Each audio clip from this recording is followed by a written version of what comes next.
Good morning to one and all present here. I take immense pleasure in welcoming Professor Sendil Mani, architect, academician, and also a research scholar who is very serious about his research and urban design. So I'm sure that Shweta is going to give a formal introduction about the speaker, his caliber and his credentials and all. So I'm not going to welcome him in the formal way, like how others are going to do. He is very personal to me. I'm welcoming my best friend, uh, Sendil.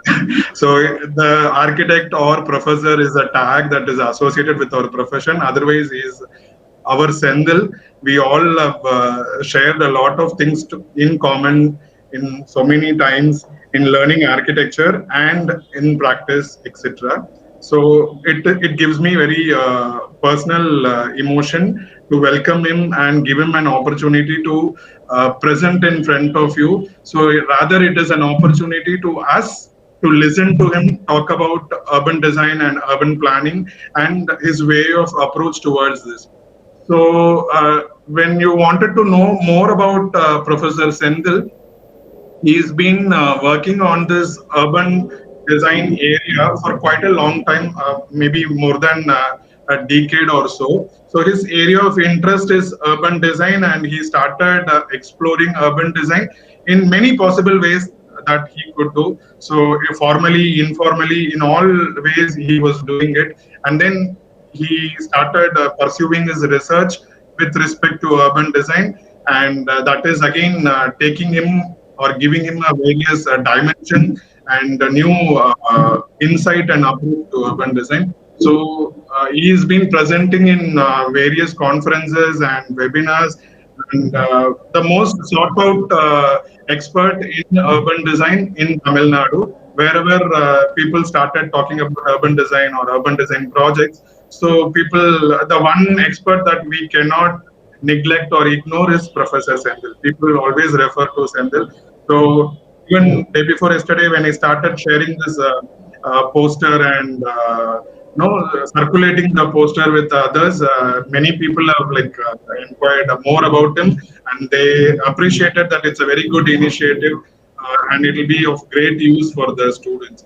So I don't think this is a platform where we can exchange our love and care mutually. So without taking much time, I leave the floor to Professor Sendil.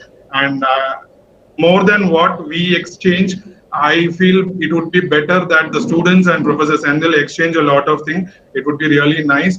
A hearty welcome to Sendil. Yeah, Professor. thank you, Dr. Sir. I Thank you think very you much. have to unmute your mic. Yeah, I think it is unmuted only. Am I audible? So I, along with Kalavendan, extend a warm welcome to you. I'm sure, like students of CIET, they know the intimate relationship between all of us and all those things. So it is like you, more than you're an expert, you're like one among us, going to give them some input and insight on urban design.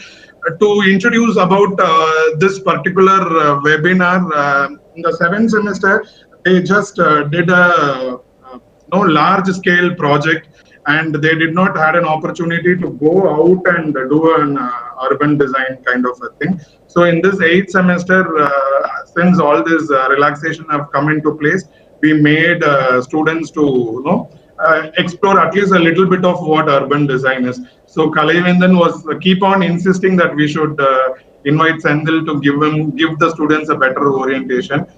Last 1 year, you've been giving orientation to many schools, so it will be good that our students also be benefited by this. I also take an opportunity to welcome Professor Shashank Chakradio, who has kindly and gracefully joined this webinar. Sir, it's an honor for us being with us. Hi, sir. Hello. I hope you are doing good. So this shows the relationship between Sendil and Shashank, sir. So I'm very happy and glad to have you in our webinar session today. Welcome, sir. Shweta, are you ready? Yes, sir. Yeah, please do the honors. So, architect Sendil Mani, sir, he's an architect, he's an academician, and also a research scholar. So, he's an architecture graduate from University of Madras, 2003, and did his masters in Hindustan University. He established his firm Sen Designs in 2003, and he is also a member of Council of Architecture since 2003, and associate member of Indian Institute of Architects since 2005. Also a member of ICOMOS, which is like International Council of Monuments Monuments and Sites. So in the last 18 years of his career, he has worked in many projects such as apartments, villas, and residents in and around Chennai. He is a guest lecturer, external juror for architectural design, project dissertation, and thesis programs to institutions. Presented webinars in various universities. Presently, he is practicing architect in Chennai, also working as a professor in Marg Institute of Design and Architecture Swarnabhumi. His interest towards urban design made him pursue PhD from Anna University. Urban design being his core interest, he has conducted many workshops on urban design. Further, he has established many research papers in this concern. The papers are like analyzing the influence of ecological aspects in urban spaces for sustainable development, a case study of Chennai, and also eco design for the cities. So I like to give it with Sendil sir to continue from here, sir. Thank you Yeah, so much, sir. thank you, Shweta. First of all, I would like to express my thanks to Professor Tamilwanan, my best friend, and your HOD, Mr. Kalaivendan. Thank you, sir. Thank you for giving me this opportunity. I will share my PPT first. See your screen, sir. Okay, thank you very much. Welcome, sir. Yeah.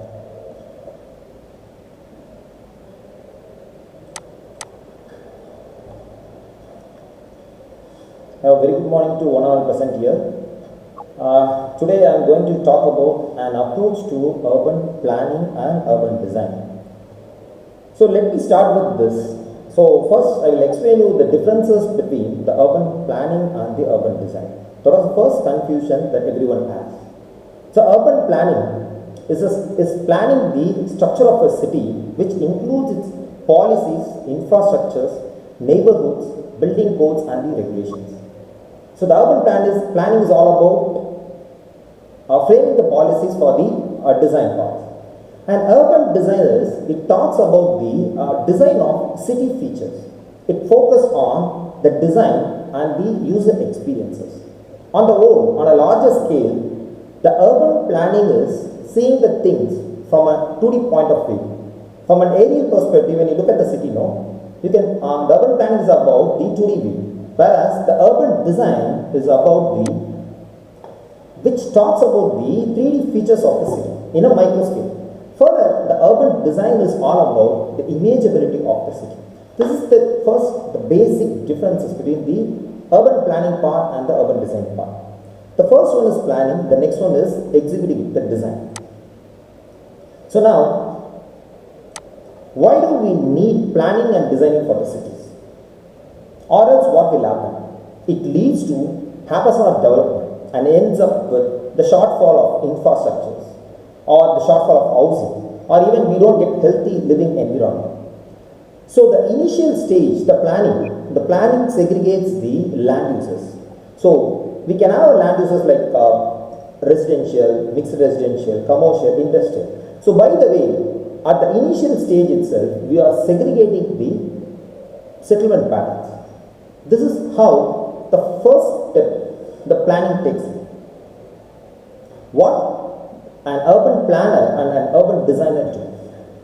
So the urban planner, he ensures that the city life becomes more livable for the residents by controlling the uses of the resources. So how he controls the use of resources? By allocating the land users or by allocating the development regulations in and around the natural resources. For example, if you take Palikanai wetland, so the development is restricted all along the wetland areas or even the aquifer recharge areas, they have a separate development regulations. Or even we have Environmental Protection Act, which will preserve all these natural resources. For example, if you take Chennai, no, then we protect these natural resources like the wetlands or the Buckingham canals through various environmental protection acts. Moreover, the urban planning, this boosts the livability index of the cities. So this is the role of an urban planner in an urban planning. Whereas the urban designer, his job is to make the cities and town look and feel aesthetically pleasing. And urban designers may look into the details of it, like the building details and the streets, even the landscaping, the public transportation systems and the public paths. So urban design includes all these things, the buildings, streets, the public transportation systems as well as the public paths. So now, the both urban planners as well as the urban designers, they both deal with the spatial planning considering people and how they use those spaces. So they think of where they live, they think of how the people go for work and how people move. So how people use the lands. It is all about people and their quality of life. The both people, the urban planner as well as urban designers, they both concentrate on the people and about their quality of life. It is all about planning for the growing population. So now, why is urban planning so important? It helps to achieve the sustainable development.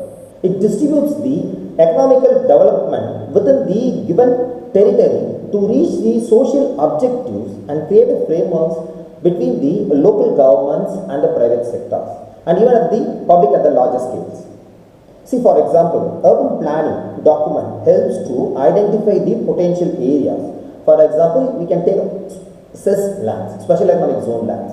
So, any private sectors are approaching for a large parcels of land, the government will give these kind of set of lands like SEZ or a MEPS. So, one such example for this urban planning document is TNCDBR, Tamil Nadu Combined Development and Building Rules. This is one such urban planning document. This master plan is for another 20 to 25 years. This has a wide proposal. This gives you the development regulation rules. This has a planning parameters for each and every building typologies, how it has to be developed, in what way, what are the setbacks you need to leave according to the width of the roads. And as well, this TNCDBR will guide you the OSR details, the open space reservation areas, which will help the government to get the areas within the commercial zones for the public building developments. As well, this urban planning document guides how to develop buildings in a coastal regulation zones. As well, this urban planning documents helps to widen the roads with the help of TDR, transferable development rights. So, the urban planning document is the first one which helps to initiate your urban design. So, it frames the norms for your urban design tools. And now, then why urban design is important then? What if all the buildings are same? What if all the roads are same? What if all the bridges are same? So you don't have any memories, right? You don't get anything in your mind. There is no place making in your area, or there is no imageability. That is what is happening right now. So urban design addresses how people perceive and use their environment. And urban design is all about how people care about the look, feel and livability of their communities. It talks about the imageability of a neighborhood. So what are the elements we are looking for while doing an urban planning or an urban design? So it will be comprised of a zoning and a housing and a public buildings and the recreation zones, whether it's a park, playgrounds, etc. and different type of road systems and transport facilities, all modes of transport facilities. And how are we going to read the urban neighborhood? So there are 4 methodologies of reading an urban neighborhood. Any study area, any urban neighborhood can be read with all these 4 parameters. So first you have to identify. Identifying what? Identifying your urban neighborhood's name. The first, it starts with the name. So you have to check in for the name, why, but that particular name has been given to that particular neighborhood. So it has some history to it. It has some origin, some valuable insight to it. You have to look in for that. Then you have to see that at the place of your neighborhood, the topographical pattern or the geographical connections it has, and you have to look in for the significance. You have to look in for the political significance, or you have to look in for the architectural significance, or you have to look in for the socio-economic significance. For example, if you take up Chennai, Chennai is, during the British period, Chennai is famous for the Indo-Saracenic architecture. Why Indo-Saracenic architecture is a mix of Hindu details as well as Muslim details, right? So the Britishers wants to balance the elements between these two categories, though they form a new architecture called Indo-Saracenic architecture. So you have to identify that what pattern it follows. Each neighborhood has its own pattern, has its own reason for the name, has its own reason for its geographical or a topographical location, has its own significance. Okay. So the first thing is you have to identify all the parameters which relates to its development of its urban neighborhood. And the next part is analyzing it. Analyzing it by creating a map, by creating a base map, by creating a 2D map, by creating a figure ground mapping. So you have to map it like the open space versus the built spaces. So you have to check in for the urban fabrics, whether it's a coarse grain or fine grain, whether if it is close, if the buildings are placed closer, whether the spaces are available largely. So you have to look in for that. If some areas are so congested or some areas are so dense, why it is so dense, why it is so close. So you have to analyze it, why it is so. And also you can check in for the open spaces. If for example, if you take up Saidapet, next to that Saidapet station, in between Saidapet and Mount Road, you don't find any open spaces at all. So these kind of informations can be gathered through the figure ground analysis. So you have to analyze your urban neighborhood with the help of different types of mappings you have done. And then after identifying the issues, after analyzing everything, then you have to interpret it. You have to interpret it. You have to interpret your data, and you have to collect your social data also. For example, if some areas, if you have taken some urban neighborhood area and you have found that some streets are very busy and it is a continuous zone, then you need to check in for social survey data, and you have to compare that data, and you have to check out why it is so densely placed. The buildings, why they are not given any setbacks. Then you may have a reason, then you may find a reason that the streets may be a older one, or you have, it will be connected with so many things. Okay. So understanding it. Okay. Understanding your, then the last part is understanding your urban neighborhood. So after getting all the data, after getting your social data, after getting your spatial data, you have to compare both data together and understand your urban neighborhood. So these are the 4 parameters you have to take in for studying your urban neighborhood. The first one is identifying it, then analyzing, then interpreting, and finally understanding your neighborhood. And urban design, same places, different priorities. So when you ask a transportation engineer what an urban design is for him, then he will say, for him the urban design is all about, he wanted all the roads to be larger enough so that there is no traffic at all. Okay. He may think from his own perspective. And when you talk to conservationists, she or he may say that she wanted to preserve all the heritage building so that it will connect to the memories of the people, memories of the whole peoples. So they are more concerned about conserving about the heritage buildings. When you talk about the social activist, he will think about the public spaces. He will think about the public open spaces, parks, squares, etc. When you talk to a builder, he will say an urban design is all about efficiency. He wanted all high-rise buildings to grow up like Manhattan, New York. So his perspective is getting money out of it. And when you talk to an architect, he will say an urban design is creating a landmark building. So urban design has its own perspective for each one's market. So urban design involves many different disciplines. It includes planning, the development, and architecture, and landscape architecture, and engineering, and economics, law, and finance. It is comprised of all different disciplines.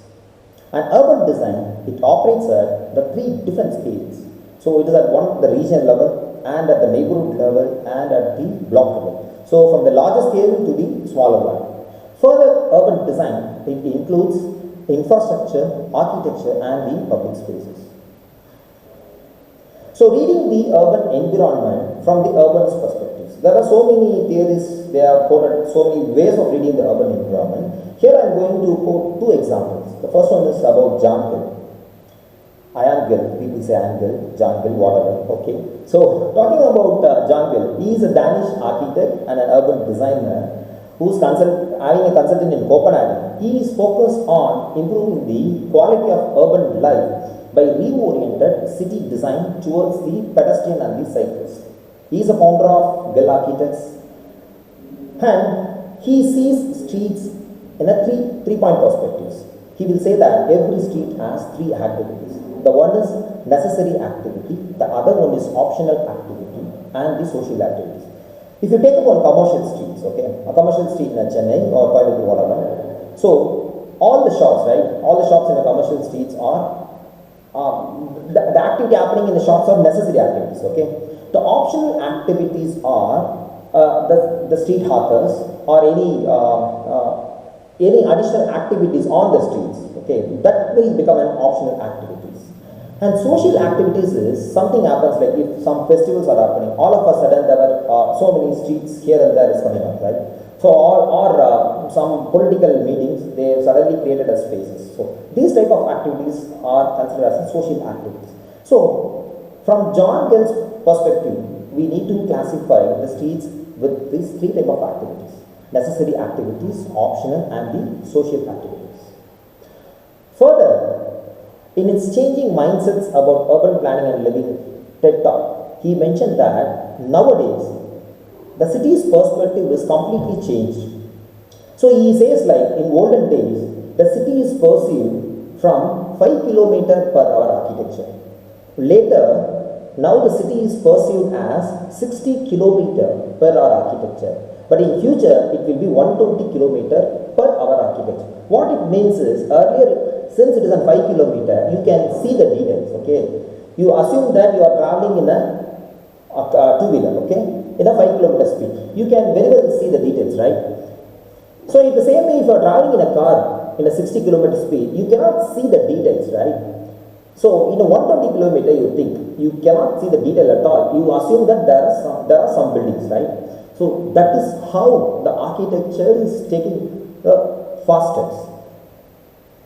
And from Alan Jacob and Donald Appleyard in their papers towards an urban design manifesto, they have mentioned that the essentials for the good urban environments, they mention as livability. The first priority they have given is livability. A city should be a place where everyone can live in a relative comfort. So livability in sense, it is not only for the taxpayers, okay? We have to think of all class of peoples. So generally people will say that urban planning is for the poor, urban design is for the rich. I hope you can understand that. So people in an urban planning stage, no, we will segregate the zoning and we will say like the slum peoples are located here and EWs will be coming there and HIG classes will be there. So the planning part is for the poor.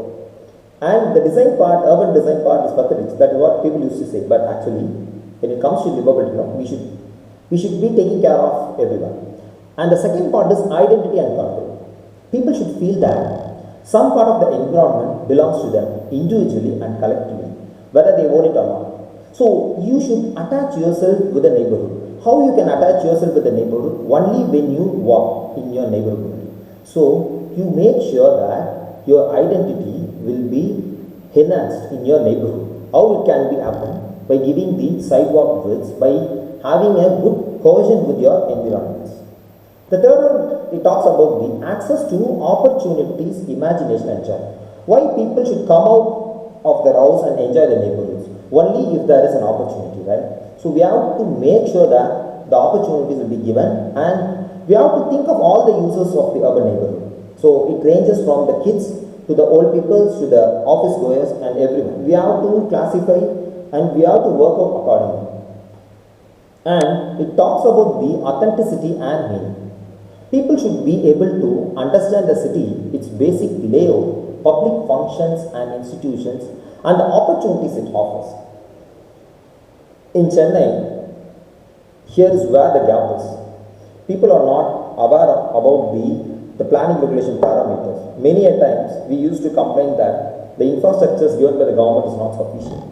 If you take up a street in a Chennai, so see for example in a street if there are 20 houses, as per the planning records, most of the people got an approval for G+1, whereas they build G+3. The number of houses in that particular street is on record it is 20, but actually it is 200. Then how will the government will ensure the infrastructure when they are not getting anything in the paper? So first thing is we have to follow the development regulation norms. Then only we can expect that the infrastructures will be fulfilled. And then it talks about the community and the public life. Cities should encourage the participations of the citizens in community and public life. So in Chennai, if you take the only communal space that CMDA, the Chennai Corporation knows is the park. Park is the only place they know. They don't think about activities in the park. They simply put furnitures everywhere. They wanted everyone to do some activity. How will people do activity when there are only furnitures? So we have to rethink of public spaces, and we make sure that the cohesion will happen in those public spaces too. And this urban self-reliance and the environment for all. A good environment should be accessible to all. Every citizen is entitled to a minimum level of environmental livability and identity, control and the opportunities. So these are the 7 parameters for a good urban environment. With all this note, now I am going to show you a set of case study sheets, one from the Pondicherry, the another one from the Copenhagen. Each urban study has its own methodology based on the requirement for what it has been prepared. We can formulate a study based on our own requirements. We cannot have general framework like this things to be studied and all. Okay, we can have our own.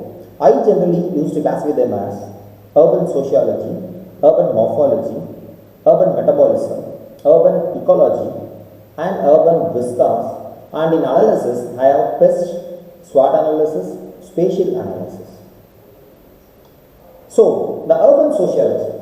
So, it seeks to describe and interpret the causal connections between the elements of a city and the factors which gives rise to them. So, urban sociology is the first prior topic, wherein the introduction of the urban neighborhood will be covered, and the history and timeline will be covered, and it talks about the people and the culture, and it talks about the disasters. So, if it is a Copenhagen, it will be a fire accident. If it is a Pondicherry, it will be a tsunami, and Chennai is also it's a tsunami. So, the disaster happening. So that from the history of those disasters, we will know how we can protect ourselves in future disasters. And the sociology covers about the demographic patterns and the religious, and it talks about the socio-economic buildings, how it influences the sociology within that neighborhood, and it talks about the crime spots. So these are the basic parameters which I frame under sociology. And talking about urban morphology. Urban morphology, it refers to the study of an urban form that focuses on the formation and transformation of urban forms of cities over time with their spatial patterns at different scales and physical characteristics that informs appropriate urban interventions.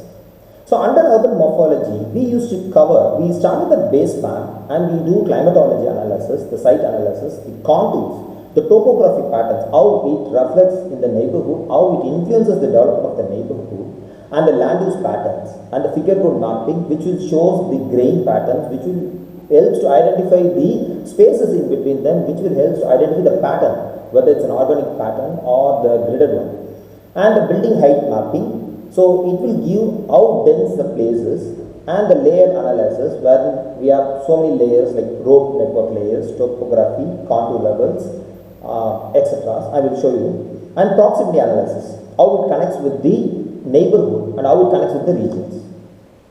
Under urban metabolism, metabolism is a model to facilitate the flow of materials and energies within cities. It deals with the all type of infrastructures available within the urban neighborhoods.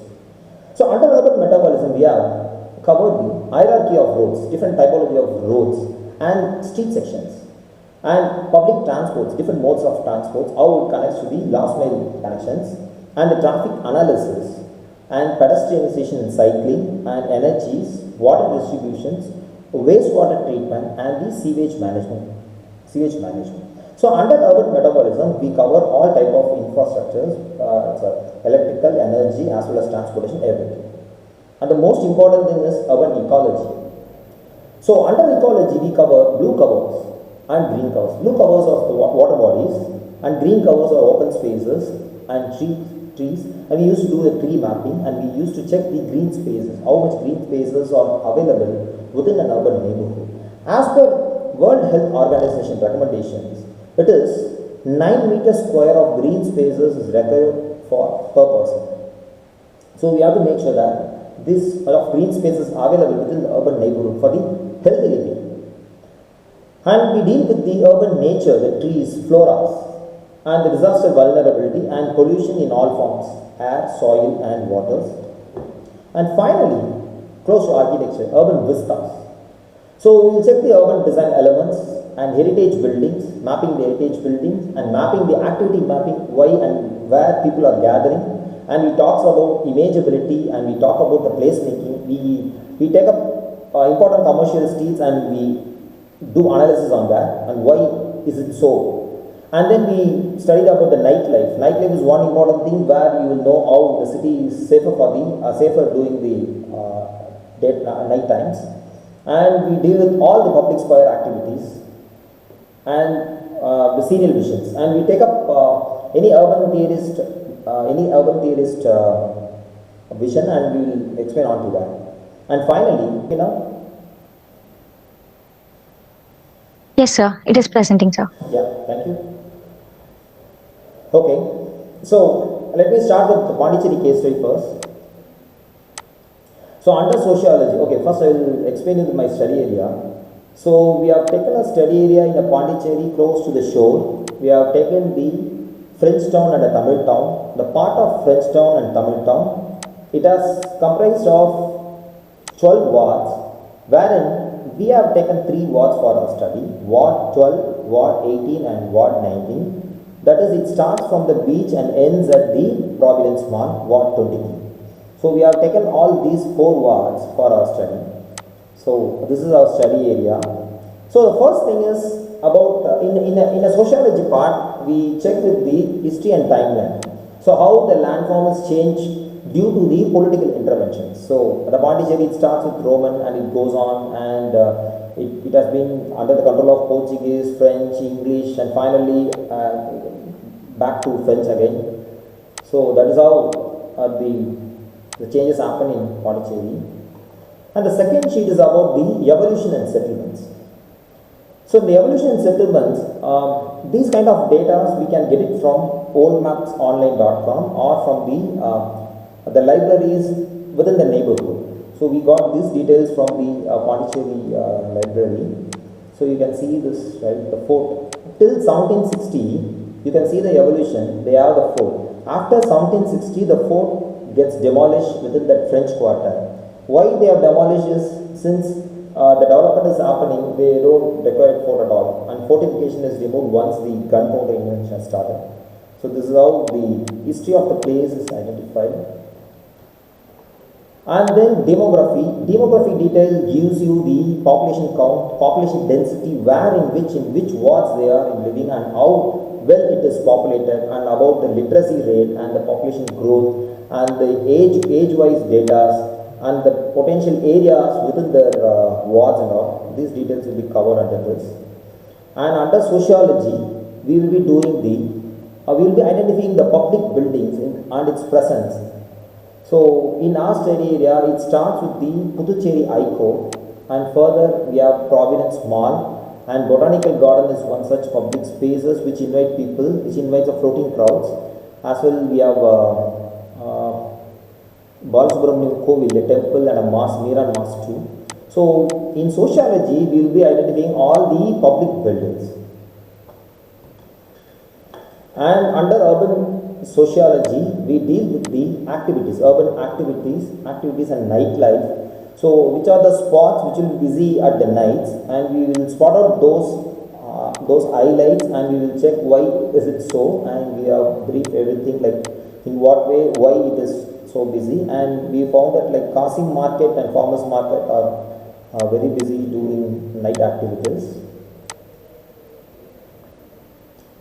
And under urban sociology, we will check about the economic zones. So in which area the commercial developments are happening, why is it so, in what way these commercial areas are related with the residential communities, in what way it boosts the economy. So these patterns, this study will help you to analyze the development of that particular areas. And about the cultural factors, and you have to check out the cultural, social and cultural factors within that neighborhood. So the festivals are identified based on the months, like January to February they have some set of sort of festivals, and March and April, and the month wise we have segregated. And arts and crafts, their occupation patterns, and the official symbols of Pondicherries. So this is how the sociology covers. And next we are into urban morphology. The screen is shared, right, Shweta? Shweta? So now it's not visible, sir. Yeah, that's what. Okay.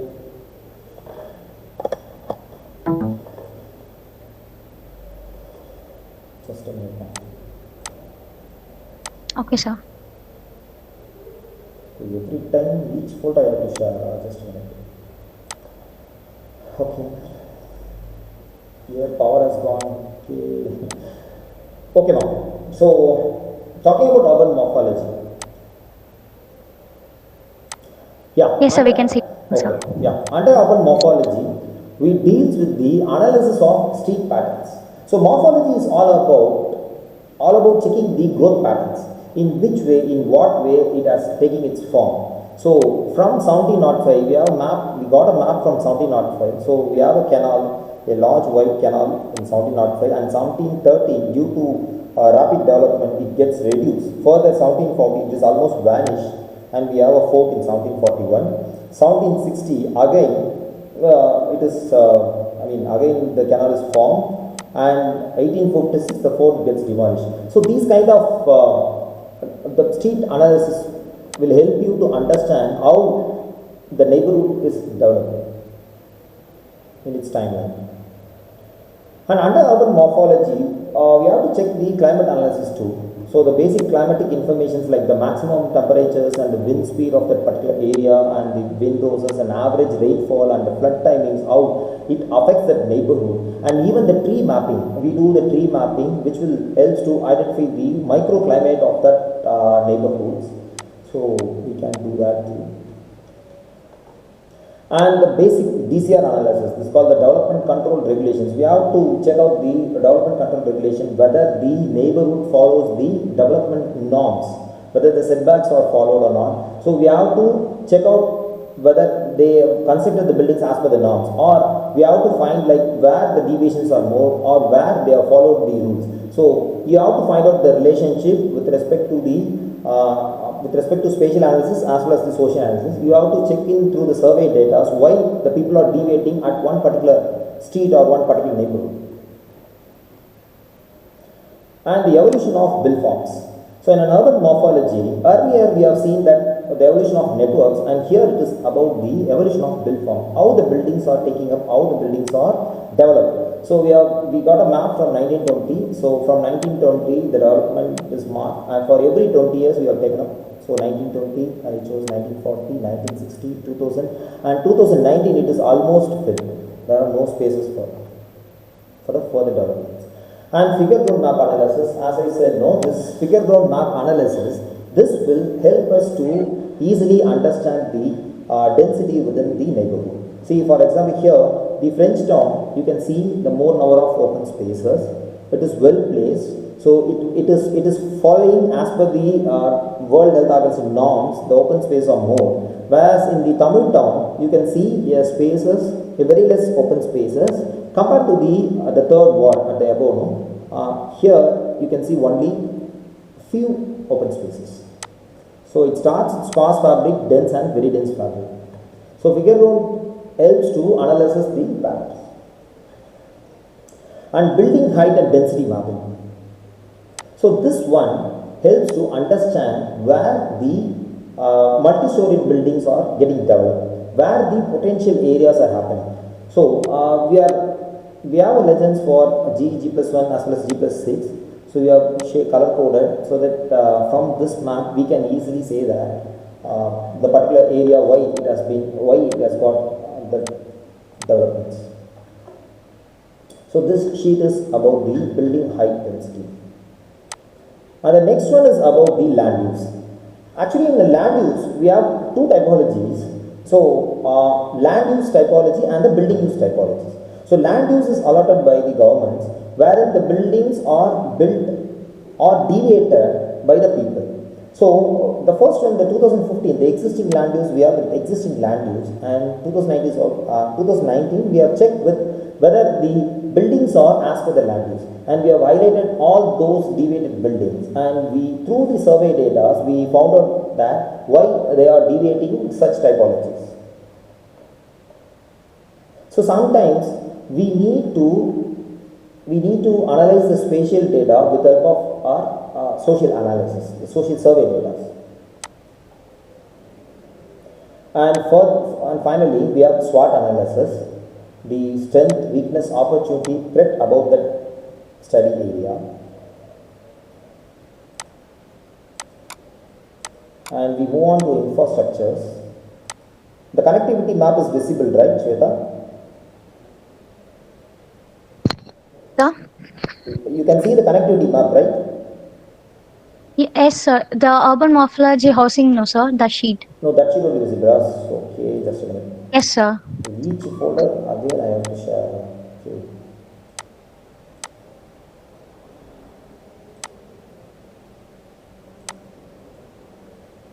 Yes. Okay. And now we are into urban infrastructures. So you can see, right, Shweta? Yes, sir. We can see, sir. Okay, thank you. So the connectivity map shows that the various type of modes we have. So various type of roads. It talks about different types of transportation. It's a port, a railway station, and it talks about the bus stand. So it talks about the port movements, and it talks about the railway station, the number of routes they have, and the services, the number of trains, and it talks about the bus stand and bus services and everything. And this map also talks about how this road network connects to the neighboring networks too.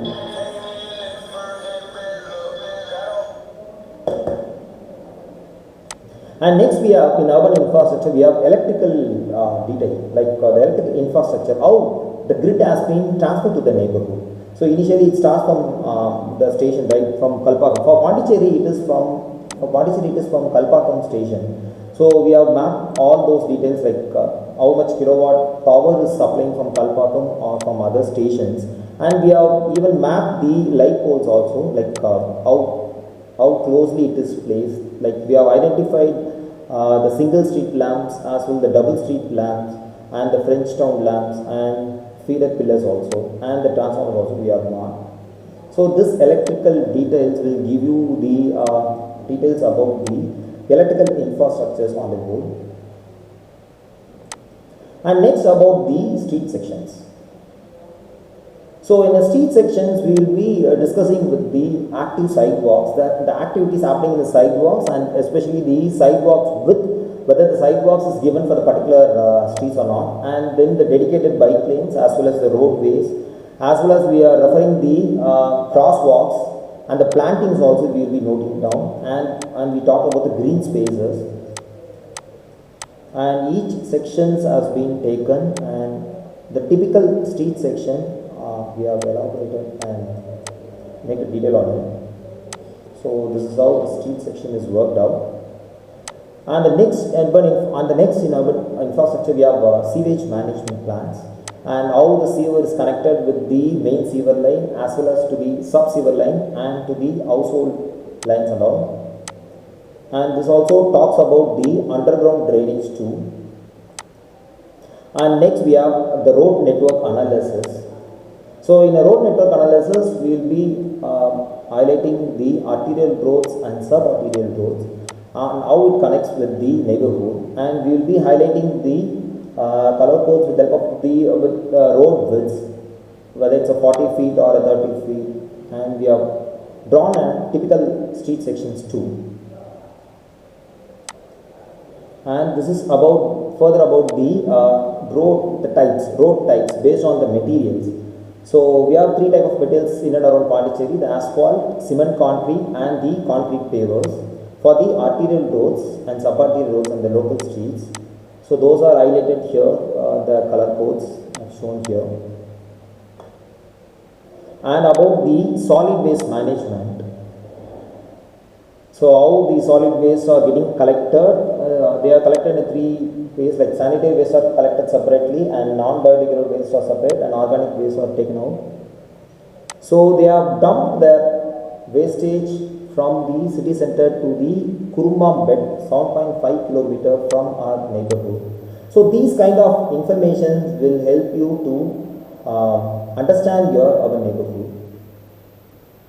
And analysis of water distribution, where the overhead water tank is located, how much area it is occupying, and in topography where it is located, how it gets distributed, and the pipe diameter. These plans can be get from the water supply board.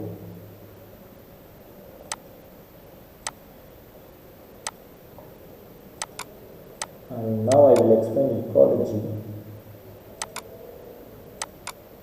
Sorry, I will get fix this.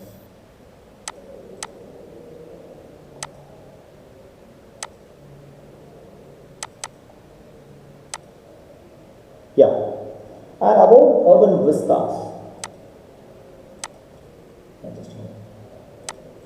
Yeah, and about vistas, it has a the components of identity, structure, and the meaning. So we have taken up Kevin Lynch principles. Kevin Lynch urban analysis principles of parts, landmarks, nodes, districts, and edges. We have analyzed our urban neighborhood with all these elements. And color codes of the streets have been identified.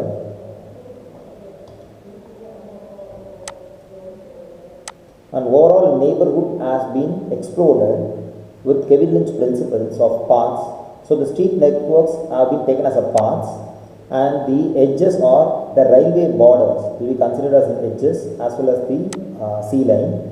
And for the districts, as Kevin Lynch suggests, the French town is considered as a special district, and the Tamil town is another, and the Muslim quarters as other districts. And nodes, we have highlighted all the primary nodes, secondary and the tertiary nodes. And landmarks we have mentioned. So as Kevin Lynch told, landmarks are in the people's mind. So it is about the water tank, the Providence Mall, the duplex statues, the Sacred Heart Basilica, and the Odava Sunday, then the Clock Tower and Botanical Garden, then the Providence Mall. These are marked as landmark buildings.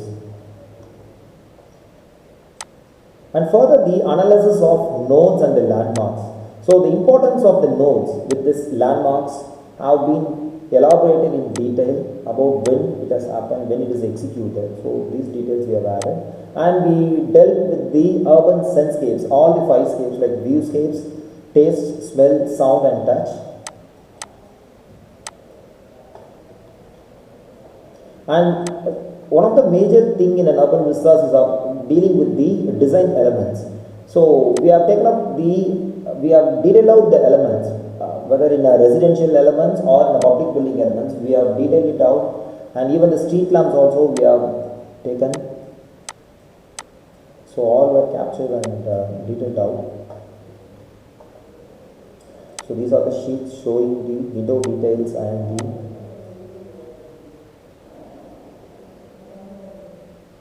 and we have analyzed the visual pollutions, sources of visual pollutions, the urban pockets, Visual pollutions are being analyzed. And finally, we deal with the placemaking. We deal with the placemaking elements within our urban neighborhoods. So we found the three things. The one is H.M. Qasim Market in the Muslim quarters, and Gandhi statue along the beach road, and Lee Cafe in the beach road. So we have identified the placemaking elements in our area. Yeah, so this is all about the case studies of Pondicherry. Now I will get into the case study of Copenhagen. During the COVID time, the challenge is on, right? So the physical visit to the neighborhood is not possible. So we plan to take up a study in a developed country, developed city. So we plan to take up Copenhagen from Denmark. So in Copenhagen, we have taken a district called Indreby. So the possibilities of studying and possibility of studying urban study online is the data. It is all about the data. Like since it is a developed city, we got all the data from the internet itself. We have used Google Earth for getting the road networks and traffic analysis and all the other things, and we use whole history map websites for the history map and other things. And we have an official Copenhagen website wherein you will get all the socio-economic data. So you will get the population data, you will get the climatic analysis data. So our role in this is, we are getting all the data. Our role is to interpret the data and analyze the data. I hope we have done that. So starting with the urban sociology.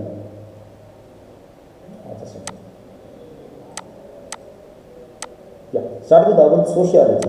So it is about the introduction of Indreby. So we have taken up, as I said, we have taken up the Copenhagen. Copenhagen is a part of Denmark, and under Copenhagen, Indreby is one of the districts within it. So the highlighted district of Indreby is 8.743 square kilometers. Copenhagen is famous for its finger plan, which was proposed in 1947. This finger plan follows the four parameters: the connectivity, open spaces, bicycle pedestrianization, and the urban green spaces. So we have collected all the information from online, and we have studied the history and timeline of Indreby, the evolutions of Indreby. It starts from 1100 AD and slowly it gets developed at the near the water bodies. So it gets developed from 1550 to 1650, further 1750, and now 2018 it is completely fully developed with a required open spaces.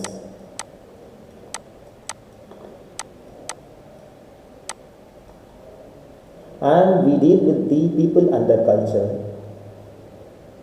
So their festivals and their nightlife and street cultures and the performance and the museum, and we talk about that. And the major disasters in Copenhagen is fire accidents. They have seen 3 fire accidents, one in 1728 and the other one is 1795, and the final one is 1807. So these type of fire accidents, studying these fire accidents helps to avoid the accidents in future. And further, we have studied about the population density, how it changes in urban Copenhagen from 1976 to 2016, and for the projected population for 2026. And the floating population also we have analyzed. And the religions within Copenhagen, so it is Christians, Muslims, Buddhists, Hindus and Jews. So it is we have brief like when the Christians have entered and Islam, and if I started presenting the full presentation, no, it will take around 4 to 5 hours. So I will just go through it. And about the crime spots, we have identified the crime spots like A and B. So we have highlighted within the Indreby. So why the crime spots is happening. So even our students have sent a Google form for the surveys too from here. And talks about the urban morphology. We first create the base map. So the base map has all the details. It has blue infrastructures, the water bodies, and the green infrastructures, the open spaces, the public buildings, and the green spaces within the public buildings. As well, it shows the built-up areas the footprints of the buildings, and further we move on to the climatology aspects. So we deal with the topography and wind directions and contours. These contours are taken from the Google Earth. So we study about the contours. And further, we deal with the type of the buildings. So we have highlighted the residentials, commercials, mixed types, government buildings, publics, institutional and educational buildings. Everything have been highlighted.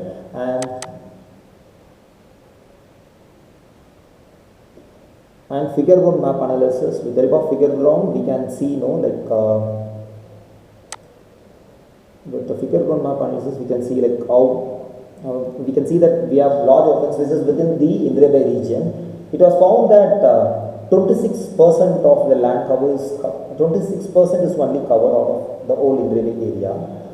And this map shows the open spaces and the subdivisions. It highlights the blue infrastructure as well as the green infrastructures. And building height mapping. So here in building height mapping, we have as like in Pondicherry, we have mentioned ground floor buildings and G+6, we have with the color code. So with the help of these color codes, we can easily identify where it is most dense. Further down, we have layered map analysis, wherein we keep the base map. Over the base map, we place the topography. We will check how the topography plays a role in the development. And over the topography, we have open spaces, where the open spaces have been given, and the footprints of the buildings, and the road network analysis. Over and above, we have land use maps and the height maps. Finally, the 3D models. So this layered map analysis will help to analyze all in one places. Further, we will do the proximity analysis. So how well our neighborhood is connected with the surroundings, like the parks, canals, the museums, the universities, the churches, ferries, metro stations and tram stations. And we will dealing with the hierarchy of roads. We have an exploded view for that. So we have highlighted the highways, and we have highlighted the major roads and the secondary roads and the minor roads, the pedestrian areas, and these were highlighted. Further, we have street sections, and we have taken up important streets, and we have done a section for that. And we deal with the public transport. In Copenhagen, they have 3 metro lines running in and around Copenhagen, M1, M2, M3 lines, and they have bus routes and outbound buses also. So those have been highlighted, and the network of those will be analyzed. Further, the details of transportation networks, the tram, their train and regional train, the routes, the capacity, how much it holds, how well it connected to its neighborhood. These things we have analyzed. And traffic congestion, this traffic analysis with the help of Google. With the help of Google, we get this traffic analysis pattern, and we overlapped it, and we found which area is traffic and what pattern of days, like whether it's a weekday or weekend day or whatever. And the carbon dioxide emissions and all, we are getting from the pollution website IQR.org, I guess. So we got those details from there. And noise data analysis of Indira, we got this data from the Copenhagen's official websites. And we have a sheet for the pedestrianization and cycle transport system. In Copenhagen, they have exclusive bridges for the cycles even. So the 1975, they are into cycle, whereas in India, in 1975, we are into automobile sector. So that's how the change is happening. And this one talks about the energy measures they have taken. So they are using the high pressure sodium lamp for the highways, as well as metal halide, LEDs, mercuries, fluorescent tubes and all. So with the help of these legends, we have highlighted those lights in our urban neighborhood, so that we can read out where and why they are placed. So further down, like water distributions, so how it happens, where the water supply is from, and wastewater treatment, how they are treating the wastewaters and other things, and about the waste management. Under urban infrastructures, we have waste management too. And about the urban ecology, we deal with the blue covers and canals. So the width of the canal, the initial stage, and later how it gets developed, how it gets. Um, so it's all about the waterfront development along the canal sides, the waterfront developments. And we have sheets for the green spaces. We have 8 major green spaces around the Indrebai. So each green spaces, their site extent, their role in the neighborhood. So the activities within that green spaces, whether it's a government one or the private sector, or whether what type of activities are whether it's for the public or semi-public. So these analysis we have done. And urban nature trees, we check with urban heat island.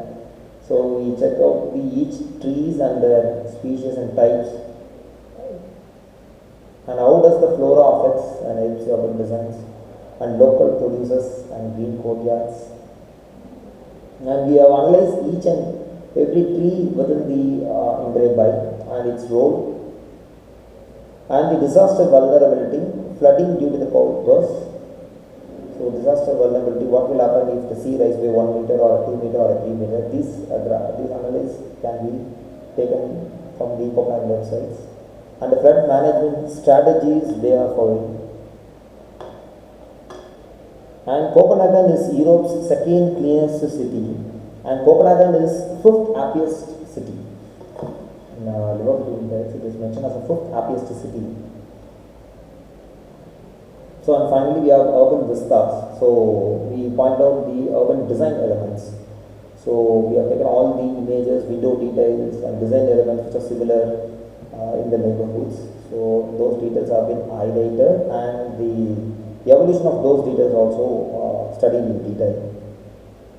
Further, we have gone through the time period evolution of elements also, and we have taken up all the important government buildings and important landmark buildings, and we have detailed out those details too. And activities at the prominent streets and public spaces, the activity mapping during the winter, fall and spring and summer around the public spaces.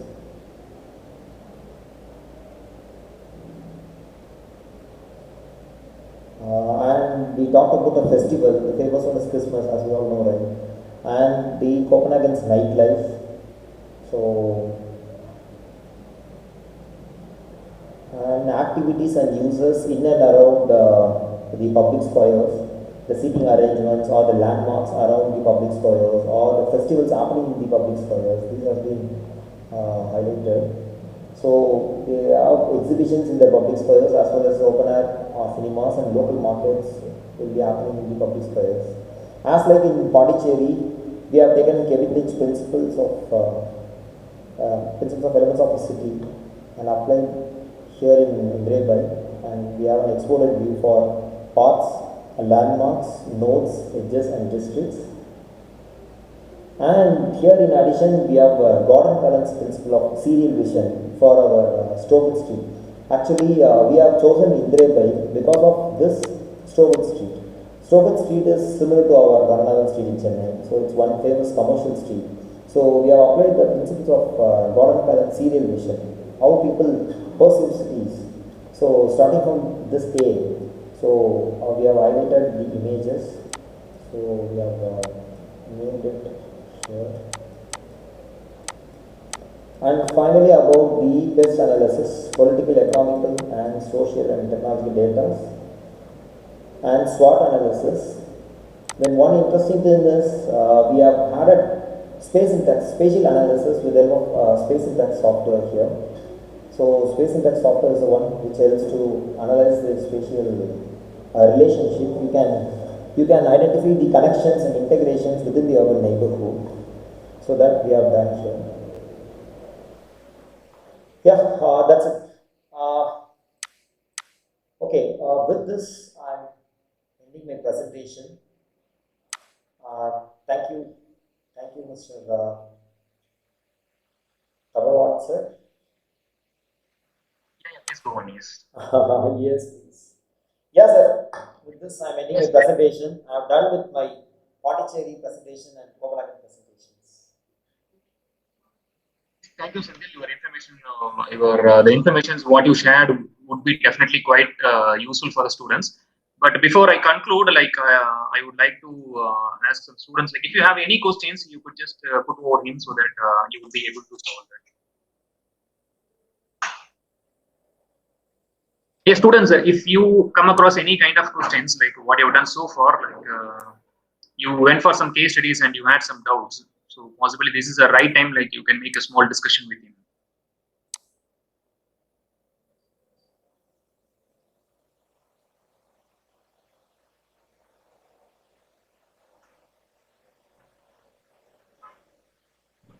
Sir, Yes, yes.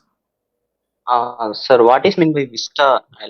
Uh, vista means the scene, but அது வந்து எப்படி நம்ம அதை elaborate பண்றோம் அப்படிங்கிற மாதிரி சொல்ல முடியுமா சார்?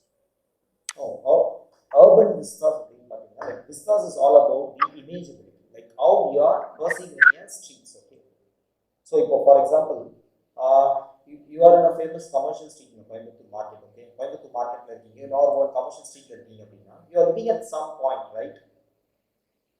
ஏதாவது ஒரு element வந்து helps you to perceive the street, right? That is what and vistas is all about.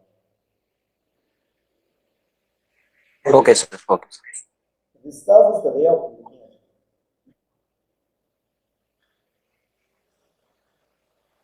it. Any other questions?